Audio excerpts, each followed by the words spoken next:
to introduce you Czesław Poremski, professor from Krakow, who used to be once upon a time a professor and vice rector in the International Academy for Philosophy in Liechtenstein, where I had a nice opportunity to study together with Professor McCormick, who is also our professor at this conference.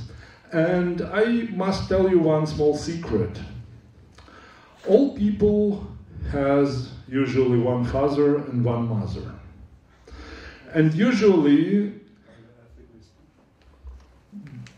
scientists or those who got a PhD has also at least one father, but I have two fathers.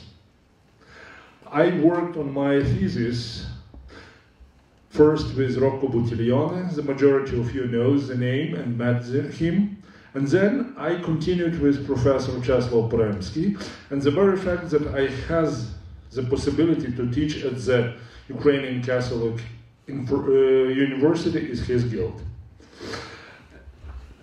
I leave you floor, and we will listen your lecture on the future of humans. Thank you very much. If you came closer, I would probably could, and I would prefer to give up the mic. But let's try. Is it better with the mic, or is it better without the mic? With. Okay. So stay where you wish.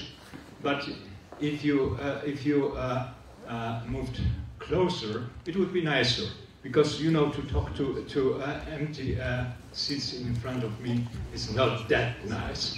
And to reciprocate, you know, that talk about the guilt, I would say that, you know, if you have the title like The Future of Humans, Technology, Paternalism, and Subsidiarity, you are at a loss, and I am too.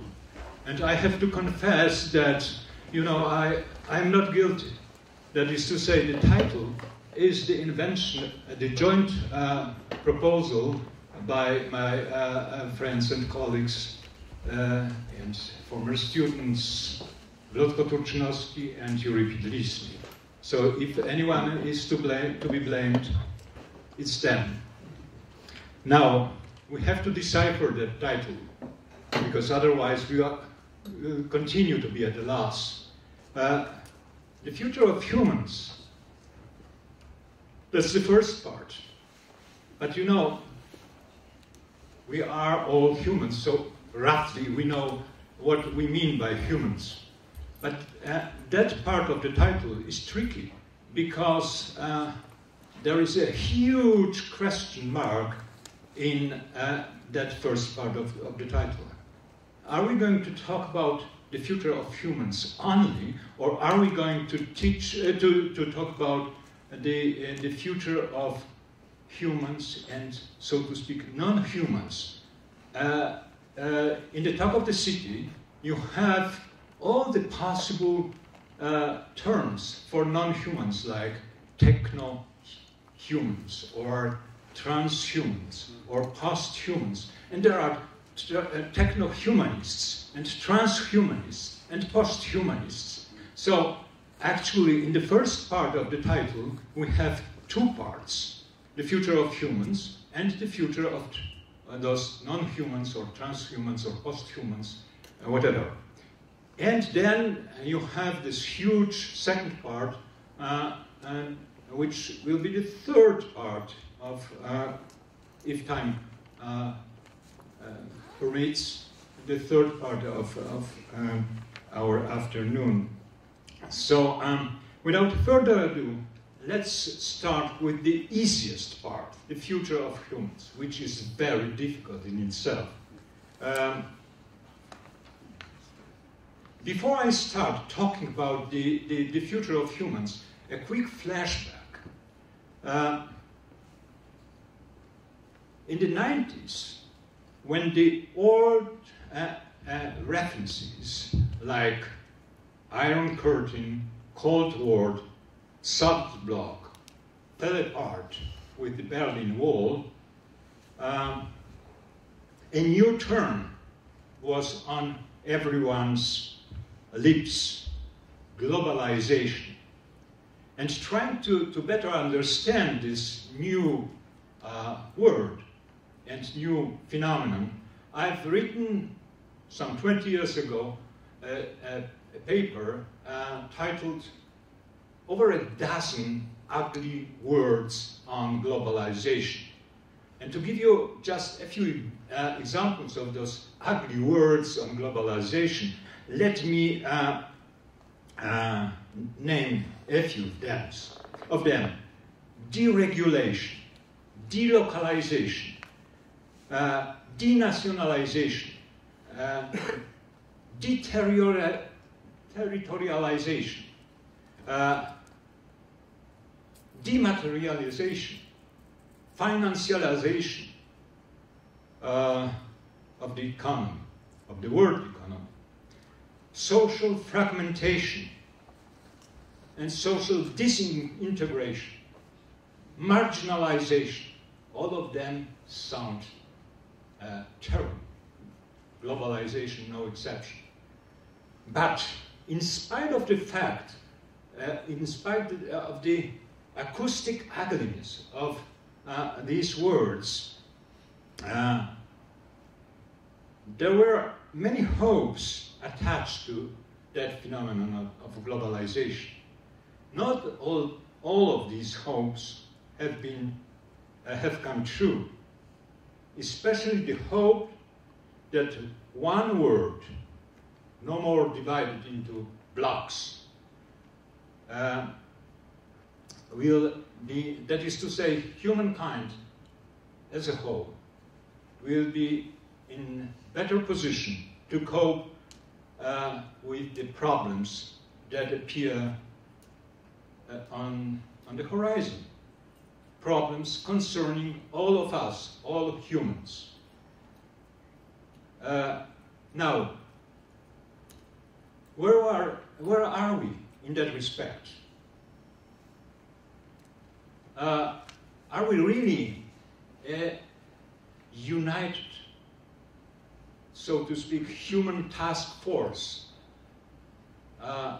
trying to at least define and then to start to combat some of the dangers, to solve some of the problems that we've seen on the horizon after the collapse of communism? The motto of the recent 55th Munich Security Conference in the second half of February this year was the Great Puzzle. The implication is that ours is the world that instead of uniting its forces and resources to face global problems, are or have been breaking into pieces. In her opening statement, the German Chancellor Angela Merkel makes the following remark. My goodness, I have written that quote in German. I will read that in German, and then I will try to decipher that in my Congress English. Ich fange jetzt einmal mit dem ersten Teil des Themas an. Rivalität zwischen großen Mächten. Das gibt uns ja schon einen Einblick in das etwas als Ganzes, als eine Architektur der Welt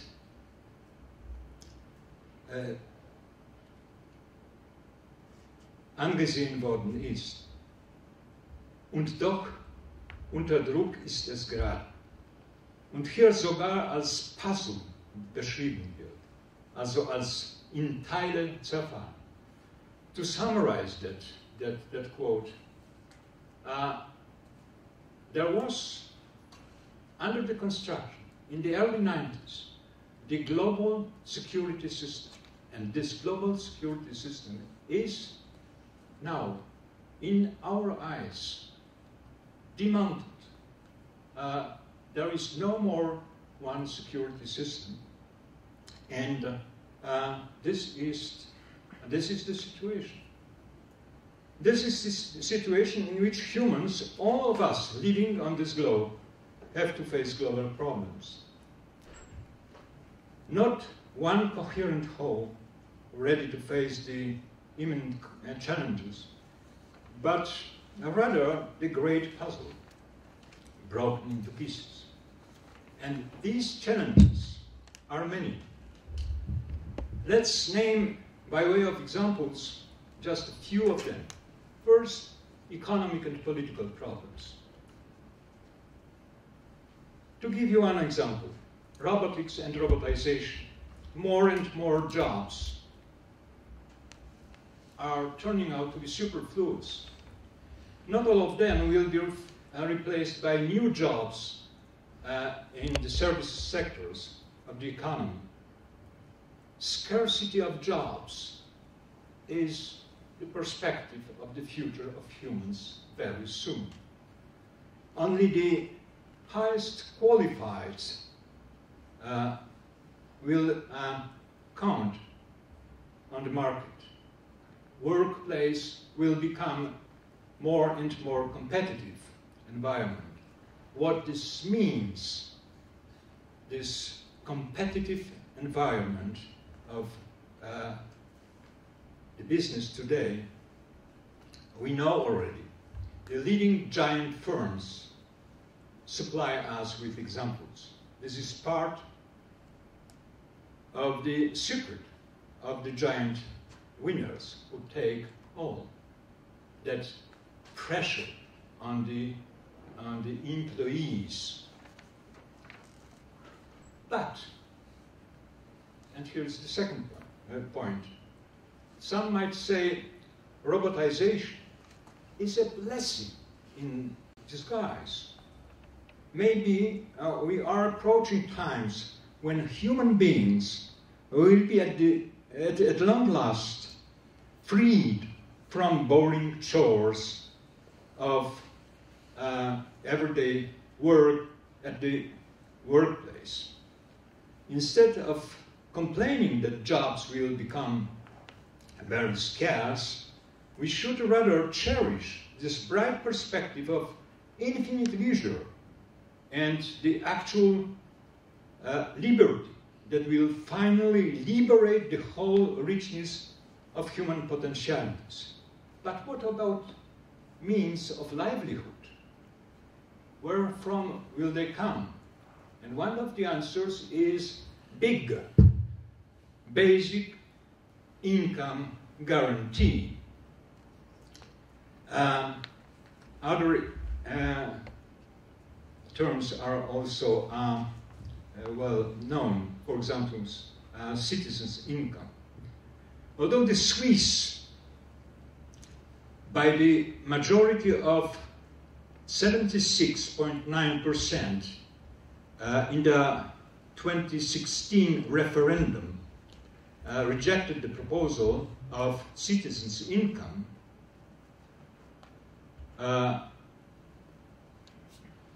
which would consist in periodic cash payment delivered to all, irrespective of whether the person works or not, whether the person disposes of any means or assets or no. But in spite of that no of the Swiss, there are some experiments all over the world, for example in Alaska, or in Canada, or in Finland. This is also a perspective that we have to take into account when speaking about the prospects and the future of humans. And there are huge problems that might appear on the horizon when such a situation will continue to be the social and political reality. People not employed anymore relying on that big basic income guarantee, disposing of free time all the time, and not always knowing what to do with all that paradise. One would be inclined to say. But anyhow, that big solution will certainly reshape social and economic landscape of the world of the future of humans, no doubt about that. But in what sense, in what direction, no one really knows. And this is part of the problem. There are so many prospects on the horizon, but no one knows where we go from here. What's our actual destination? Not what our hopes are, but what's our actual inclination. Some may, for example, and this is the next point, object, big is a rather outlandish topic to discuss here in Lviv or to discuss on this globe, since we have to really tackle more serious problems, like the problem of the growing inequality, and poverty in that era of immense richness of quite a number of the well-to-do people. There are not only millionaire but billionaire, depending on which language you speak. In that catalog of the ugly terms that were trying to explain the globalization, there was also that fear articulated that globalization will result in a deep divide into winners and losers.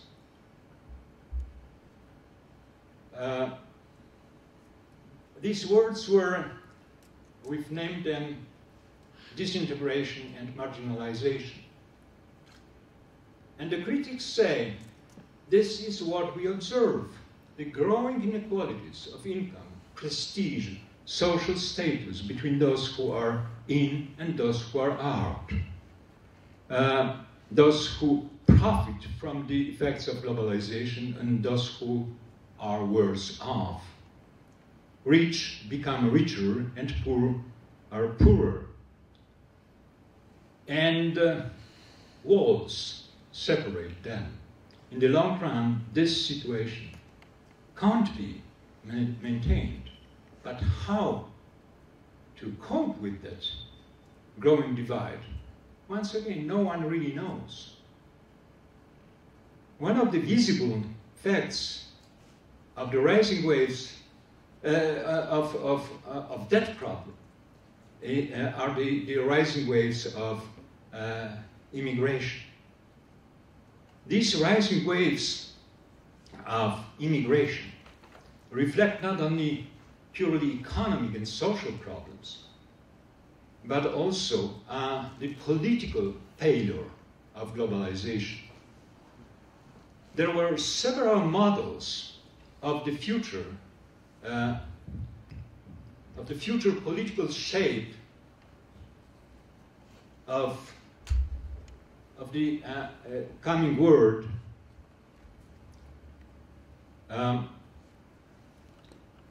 that would replace the hostile blocs waging the endless Cold War. There were various models, a two-polar model, probably US and China, as the major leaders.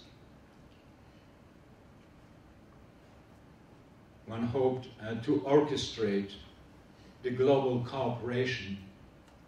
There were models in which some global leading powers would contribute to the rationalization and harmonization of the global reality, apart from the US and China, for example, United Europe, Russia, maybe South America.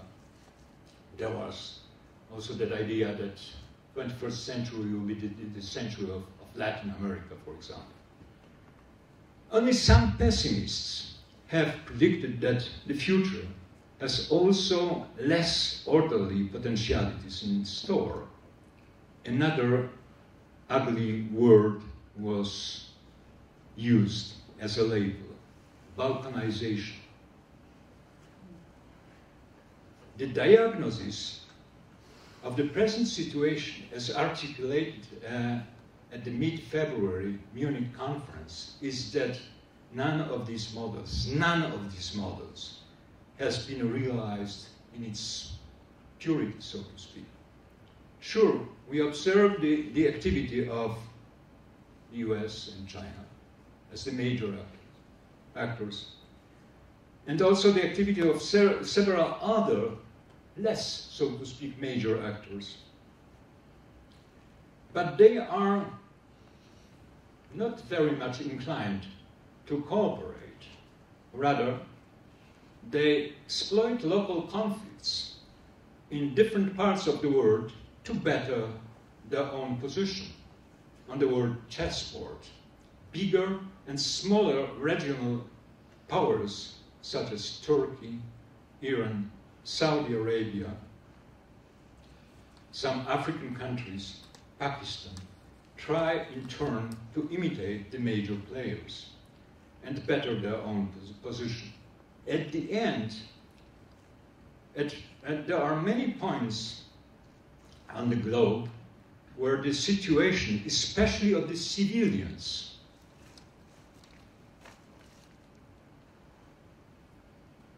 and of the poor, is worse than the word Balkanization would imply.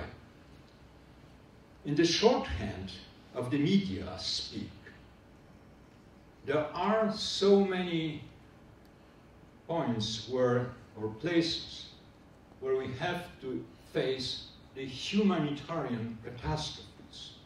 Instead of an architecture of security, we have a decomposed great puzzle with places where the problems are really acute. Just to name one example, is the Yemen. Another point, our environment may collapse.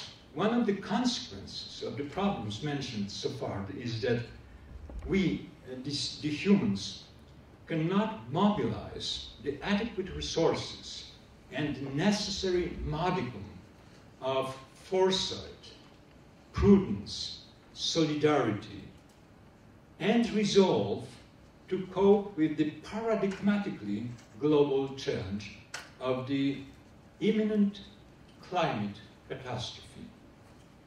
Global warming seems to be a global problem, in spite of the effects of all the estimates of the effects of global warming. That is, that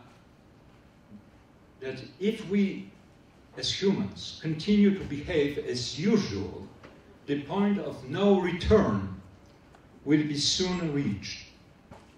In spite of that, there is no hope for a globally coordinated action in the long-run perspective.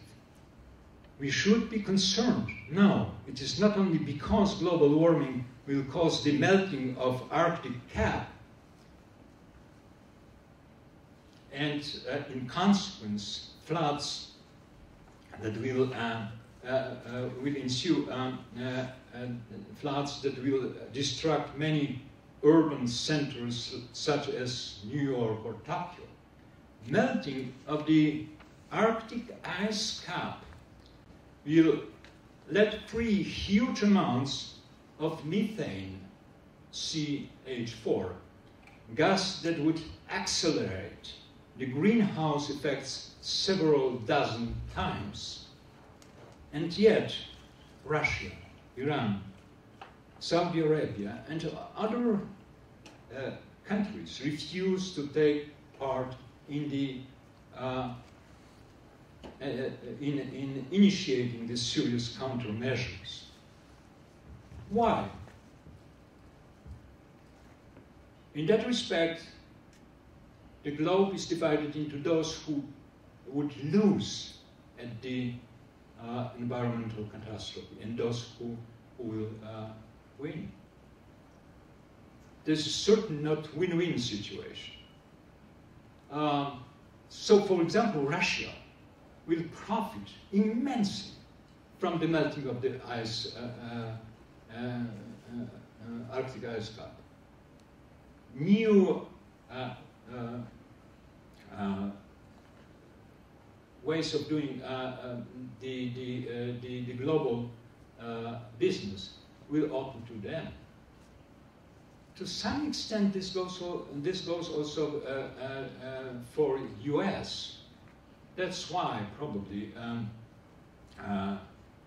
American president regards himself as a Russian, down-to-earth, solid trader, as he defines himself. But there are other places and also very important places like China or Japan or Indonesia that will be very, very badly affected by that change. Now, this was just a short list of examples of problems that are on the horizons of humans in the very next future. We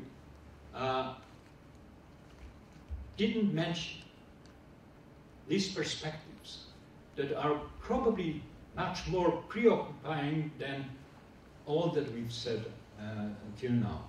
That is to say, these perspectives of going beyond what we know as us, as humans, in the direction of post-human reality or transhuman reality.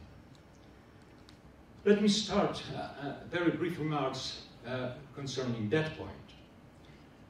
You probably ask yourselves questions like, is it possible that in a few decades there will be a class of superhuman beings who, owing to the bioengineering and direct brain-computer interfaces, will dispose of capacities that by far that will be by far surpassing the capacities of humans?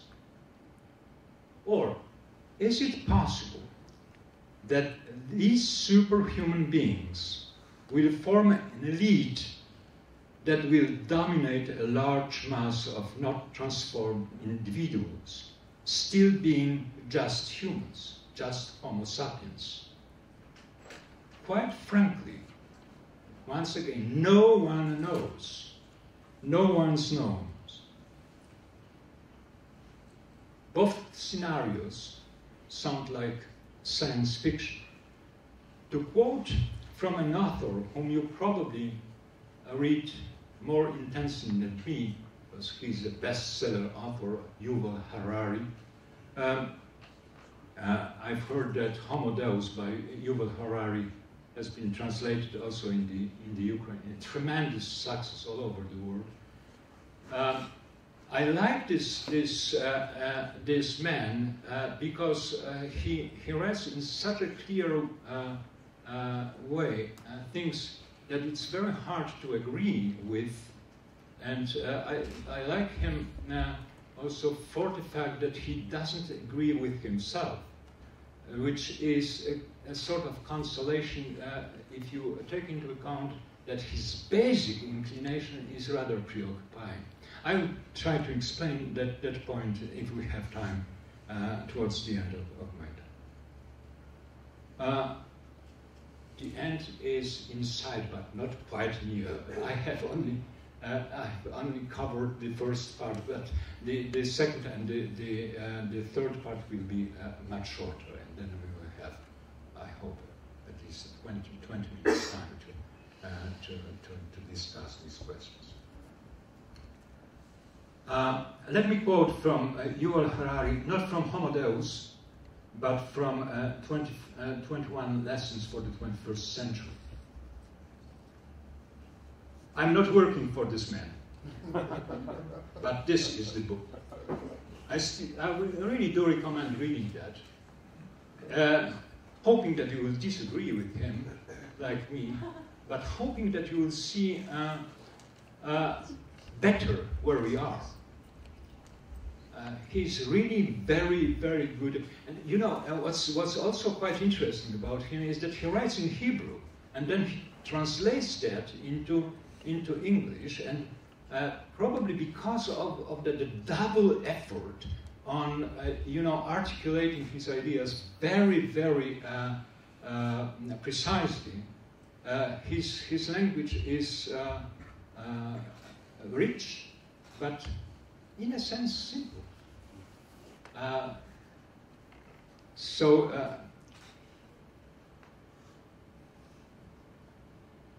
Let me quote him to give you an example of how he writes. If somebody describes to you the world of the mid-21st century, that is to say around 2045. 2045 is an important temporal reference. You know why? Because some of the transhumanists are pretty sure that this will be the moment of informational singularity comparable to the Big Bang. And they draw practical consequences from that. But let's quote Harari once again. If somebody describes to you the world of the mid-21st century, and it sounds like science fiction, it is probably false. It is probably false. But then, if somebody describes to you the world of the mid-21st century, and it does not sound like science fiction, it is certainly false. So this is where we are. We have to speculate about scenarios that are science fiction. And if we give up that, you certainly will be wrong.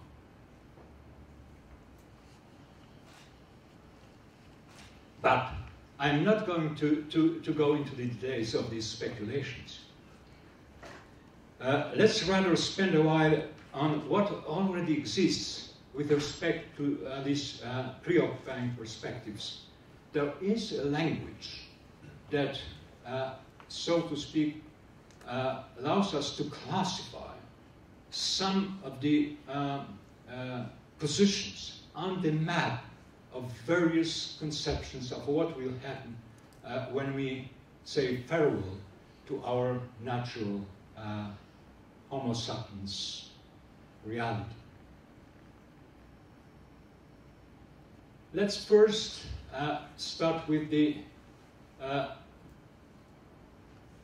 term which is not that far-going as transhumanism, the word techno-humanism.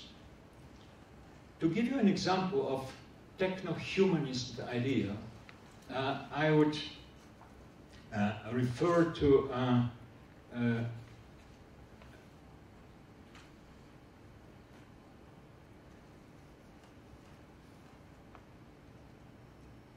a technical term used by U.S. Army. The U.S. Army seems to be equipped with something which is called the attention helmet.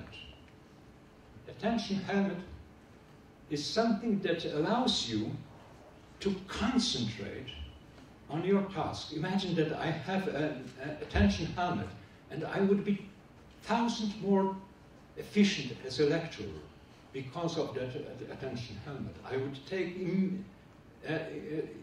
very quickly all the linguistic decisions, translating from my Polish into English what I have to say, and it would sound much better. But what's really at stake is making decision. This attention helmet enables the men on the battlefield to be much more efficient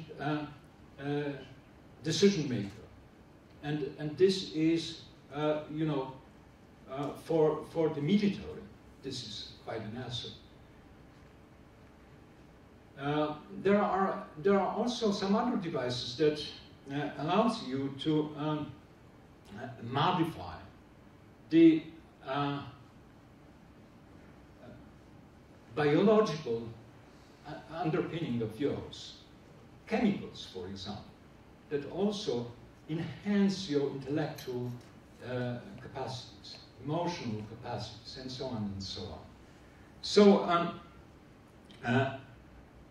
in many different ways, without going too far, we can, using mechanics, chemistry, bioengineering to some extent,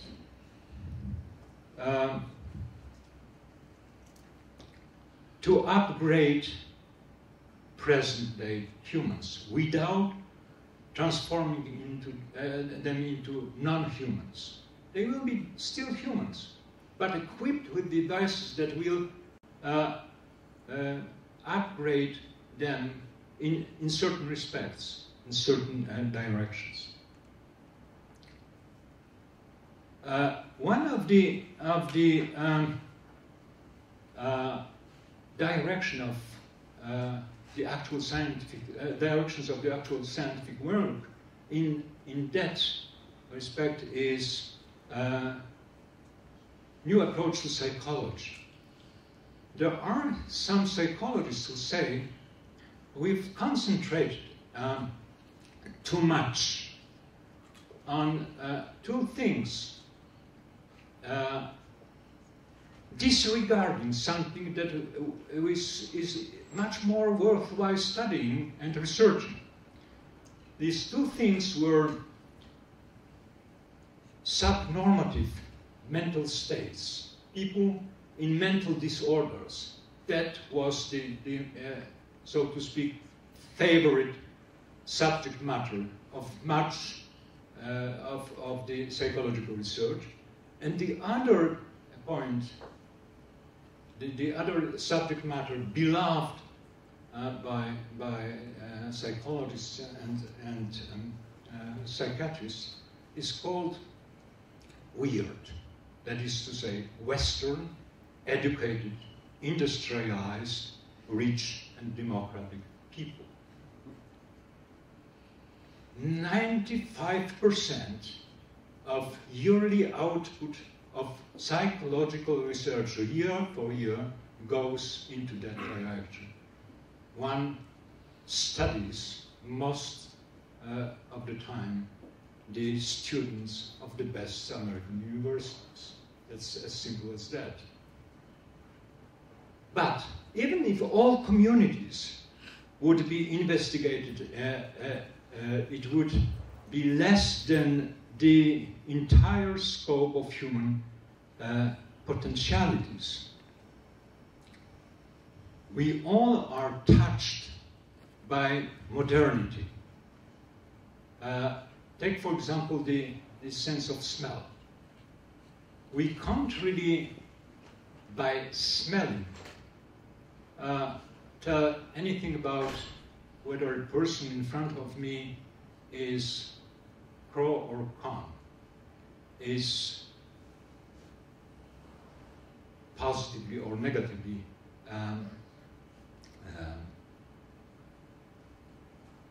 postured with regard to me. But this was not the case some thousand years ago. In the first periods of humankind, it was a very important capacity to smell, to know from smelling, from the smell, for example, that someone is really hostile to you. And it was possible. So the psychologists would say we have some potential that should be studied more intensely, and this will help us to upgrade human beings without transforming them into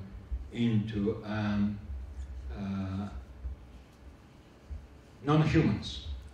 But what about transhumanism?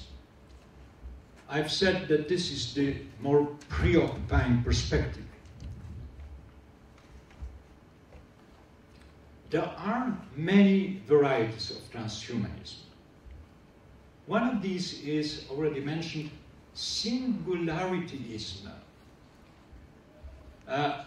We should prepare ourselves, they say, the singularityists. If you Google singularityists, you will get immense number of more or less scientific articles on that new fad of interdisciplinary discussions.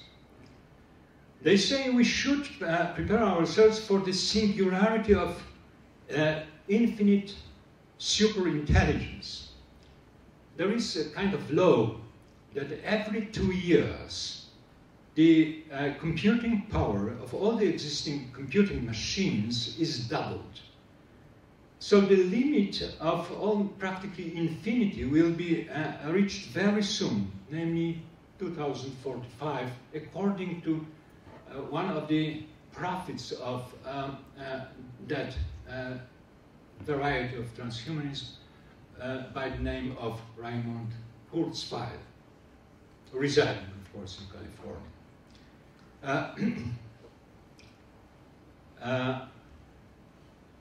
This singularity will consist in the fact that we will have at our disposal the infinite informational capacities in every domain, also concerning us as human beings. So any ailment, any deficiency, any non-acceptable state of mind, all that can be cured or tackled in one way or another owing to these resources of infinite knowledge.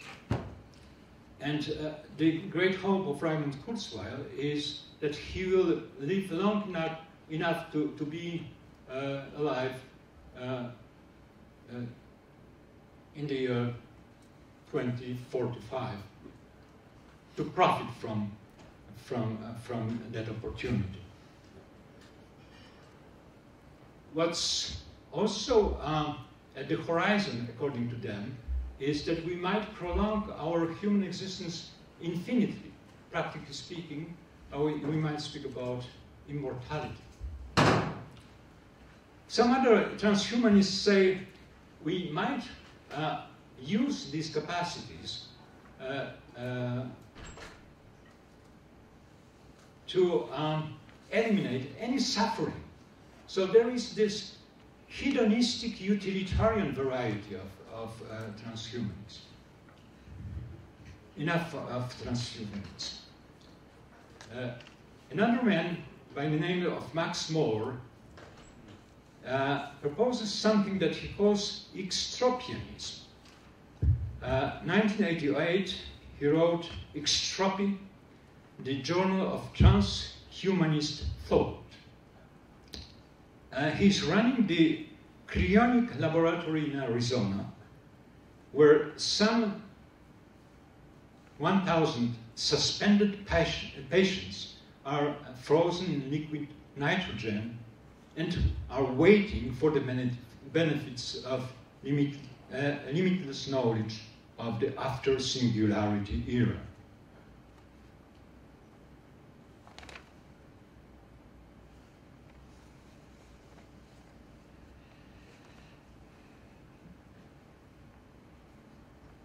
Of course, some people find this perspective debatable. There are different political orientation among the transhumanism and posthumanism. So there are, for example, left-hand posthumanists. They say transhumanists are bad. They are bad because they are, so to speak, anthropocentrically biased. We wish to stay the crown of being, and even to perfect ourselves, and even to perfect ourselves infinitely, which is very, very anthropocentric and egocentric. It's also egocentric in social and political sense. Not all of the humans will afford these transformations. So only the rich can afford, for example, going to that laboratory in Arizona of Mr. Moore.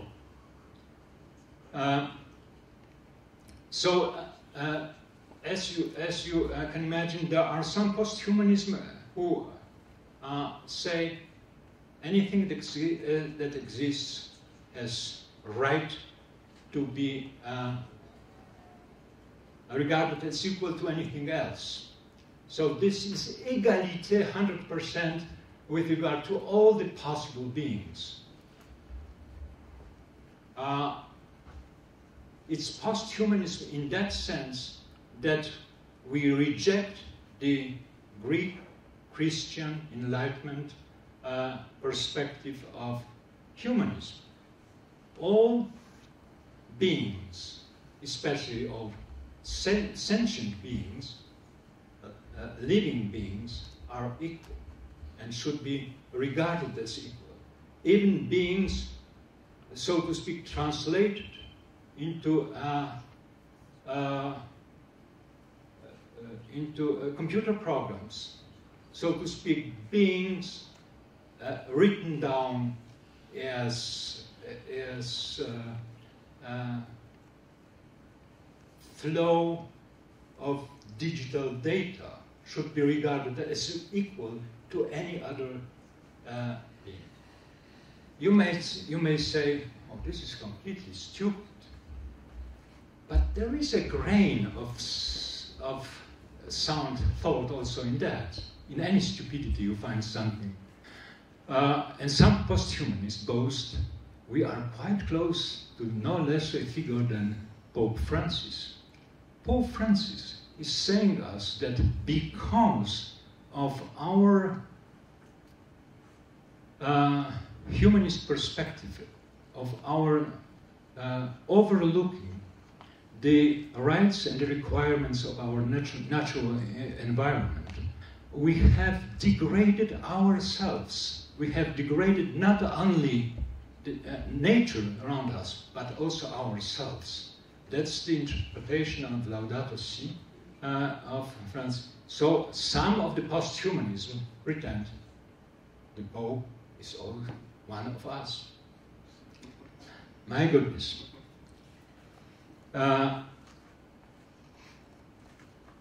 So the general idea is, with respect to that of the posthumanism, is that this decoupling, as some say, of us as a flow of data from the material carrier is the turning point, and this decoupling should be accessible to all on an equal basis.